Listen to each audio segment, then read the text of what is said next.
Ketika hari kiamat tiba, semua manusia dikumpulkan di padang mahsyar untuk menimbang amal perbuatannya dengan posisi matahari berjarak 1 mil di kepala manusia. Sehingga kata Rasulullah, sehingga manusia tersiksa dalam keringatnya sesuai dengan kadar amal, sesuai dengan dosa-dosanya. Di antara mereka ada yang keringatnya sampai kedua mata kakinya, ada yang keringatnya sampai dengan lututnya, ada yang keringatnya sampai pinggangnya, serta ada yang tenggelam dalam keringatnya karena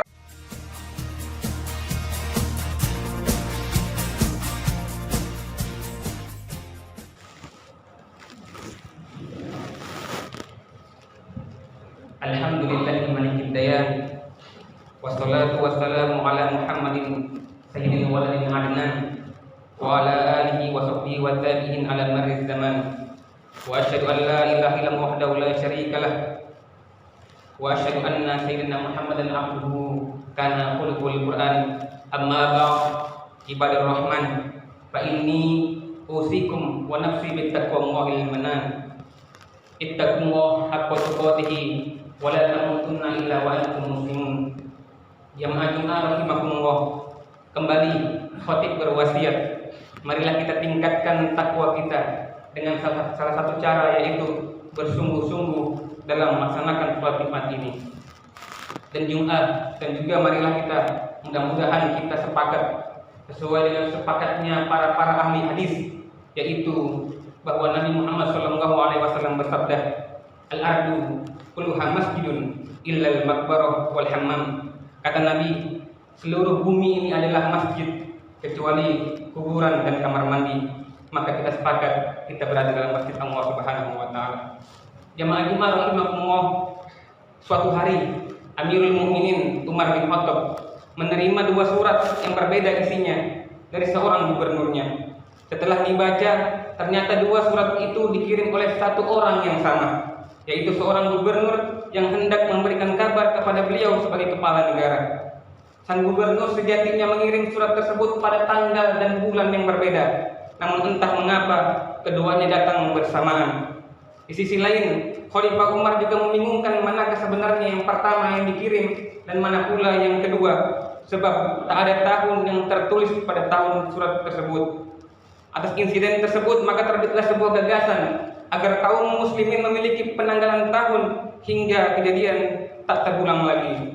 Beliau lantas mengumpulkan para sahabat dan meminta pendapat kapan perhitungan umat Islam ini akan dimulai. Aneka pendapat diajukan.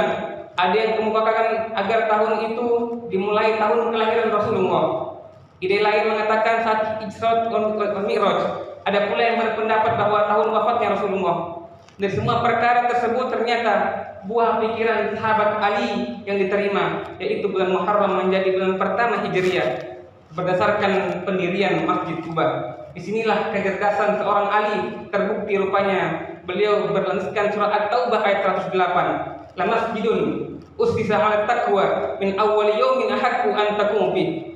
Sesungguhnya masjid yang didirikan atas dasar takwa sejak hari pertama adalah lebih patut kamu sholat di dalamnya. Maka menurut tafsir Kemenak RI, sesungguhnya masjid yang didirikan atas dasar takwa, yakni ketulusan semata-mata karena Allah, sejak hari pertama dimulai pembangunannya adalah lebih pantas, yakni wajar engkau melaksanakan sholat di dalamnya.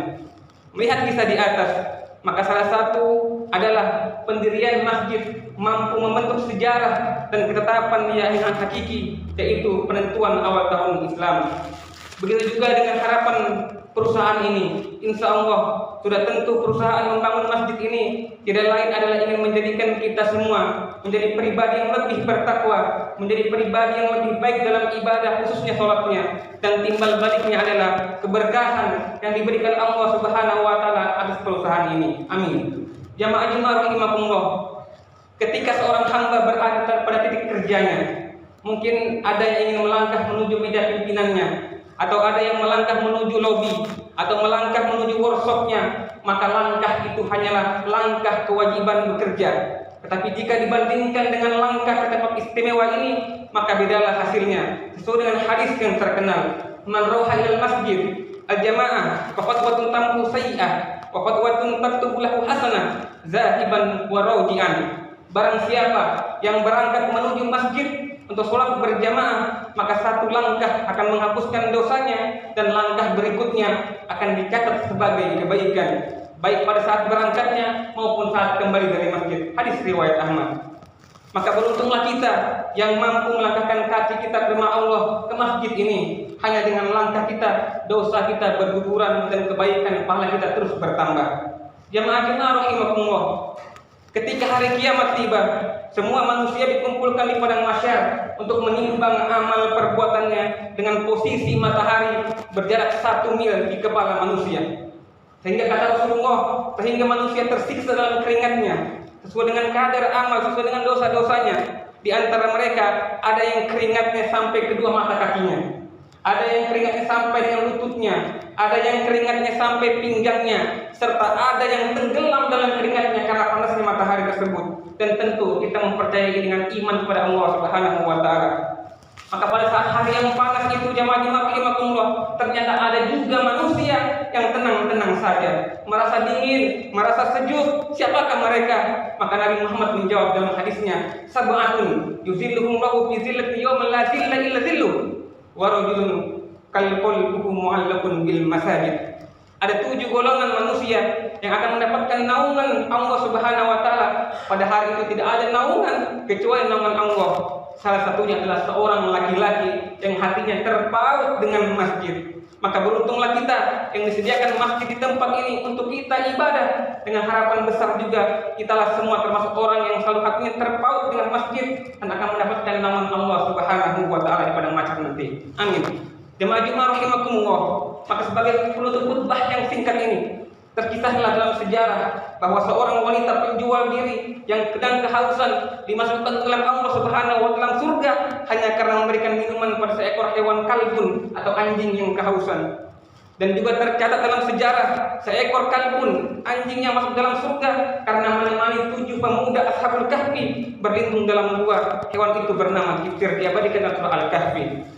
Bahkan barang kecil pun, senilai sendal pun sudah menunggu tuannya dalam surga. Dialah sendalnya Bilal bin Rabah, sang muadzin sahabat Rasulullah. Kita lihat betapa buruknya, betapa kecilnya harga sebuah benda itu.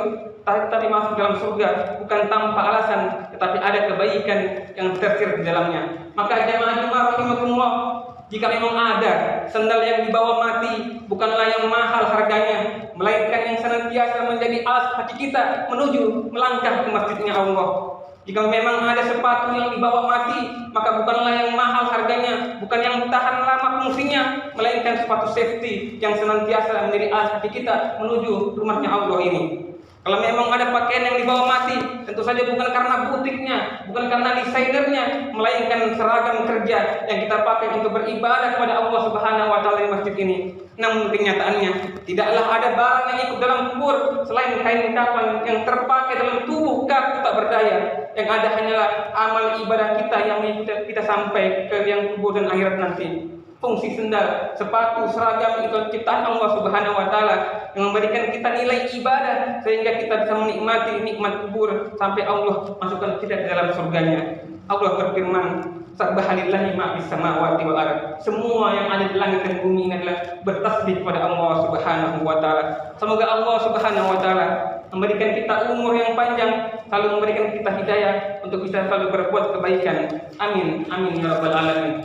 Barakallahu li wa lakum fil Qur'anil azim wa nafa'ani wa iyyakum min ayati wa dzikril hakim wa taqabbal minni wa minkum tilawatah innahu huwas samiul alim.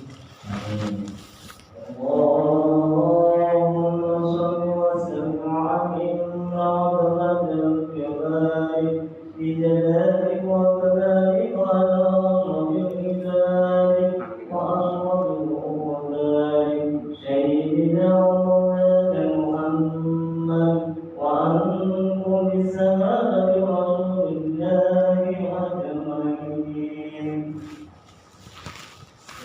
Alhamdulillahi wa kafah wa sallallahu alaihi wa sallam Mustafa wa ala alihi wa ashabihi al-wafa.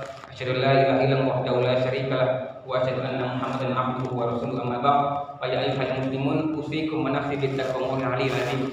Qul ta'ala inna Allaha wa malaikatahu yusholluna 'alan nabi ayyuhalladzina amanu shallu 'alaihi wa sallimu taslima. Allahumma shalli ala Muhammad wa ala ali Muhammad kama shallaita ala Ibrahim wa ala ali Ibrahim wa barik ala Muhammad wa ala ali Muhammad kama barakta ala Ibrahim wa ala ali Ibrahim fil alamin innaka Hamidum Majid. Allahumma ighfir lil muslimina wal muslimat wal mu'minina wal mu'minat al ahya'i minhum wal amwat. Allahumma dafa'anna al bala wal ghula wal waba wal fahsya wal munkar wal bagh was sifal mukhtalifata wasyai wal mihan ma dhahara minha wa ma batan min baladina Indonesia khoso wa min buldanil muslimina amma innaka la kulli shay'in qadir. Rabbana atina fid dunya hasanah wa fil akhirati hasanah wa qina adzabannar. Alhamdulillahi rabbil alamin. Badallahu aqimi shalah.